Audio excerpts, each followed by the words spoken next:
Menyapa Anda semuanya dalam program Bible Everyday. Kita sudah tiba di Mazmur pasal yang ke-33. Mungkin tanggal 7 Agustus 2010 adalah pengalaman yang tidak terlupakan bagi Jose Henriquez. Jose Henriquez ini bersama 32 penambang yang lain itu terjebak dalam longsoran pertambangan. Dan ketika dia menambang di Chili Utara ini, ia mengalami kecelakaan seperti itu, berada di bawah timbunan longsoran dan harus berjuang bagaimana bisa bertahan hidup. Dan tentu saja itu bukan perkara yang mudah, karena dia berada di timbunan longsoran yang sangat dalam.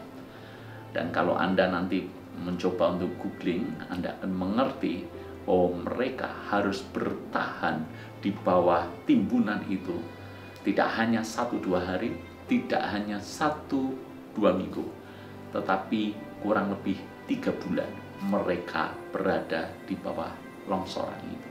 Mungkin orang bertanya-tanya, bagaimana mungkin bisa hidup? Karena berada 3 bulan di perut bumi. Bagaimana dengan makan mereka? Maka ketika Jose berhasil diselamatkan melalui penyelamatan yang sangat panjang, ketika dalam sebuah testimoni, kesaksian, ketika dia diundang di sebuah pelayanan seperti itu, Jose menceritakan, sesungguhnya kami kehabisan makanan, kami sudah putus asa, tetapi kami masih punya satu alternatif supaya kami bisa bertahan hidup.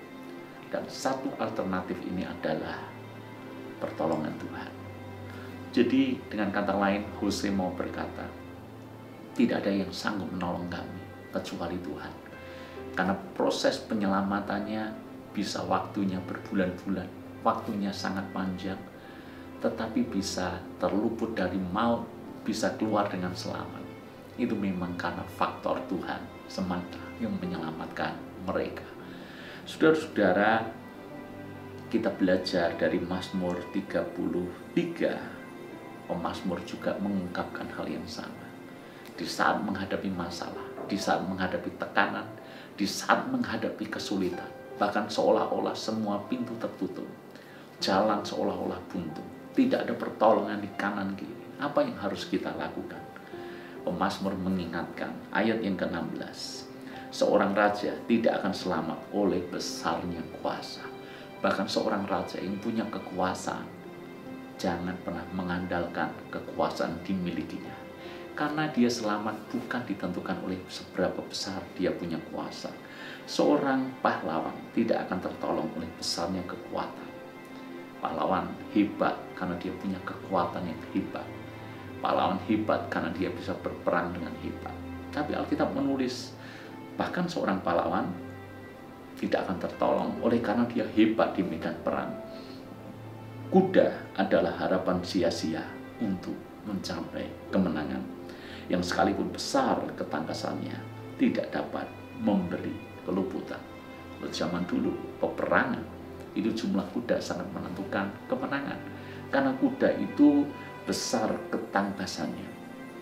Meski tangkas, meski dengan punya kuda bisa kesana kemari dengan cepat, dengan lincah, tetapi Alkitab berkata, itu pun tidak memberi keluputan. Maka ayat yang ke-18 ini adalah ayat penting yang perlu kita renungkan.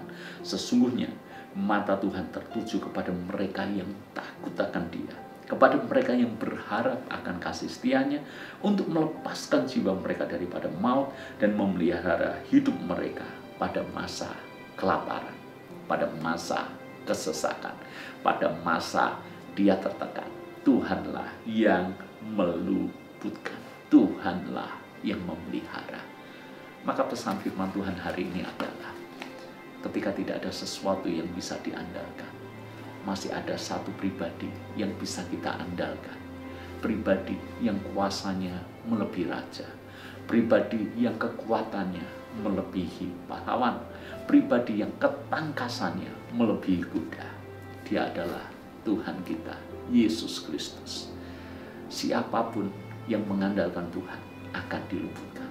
Tetapi kalau kita mengandalkan manusia, Kita mengandalkan pengalaman kita mengandalkan kekayaan kita mengandalkan jabatan kita.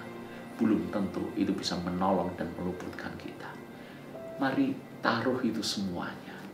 Dan biarlah pengharapan kita hanya kepada Tuhan semata. Daud sudah mengalami, pemazmur sudah mengalami. Mari kita juga mengalami pengalaman bersama dengan Tuhan. Tuhan berkati.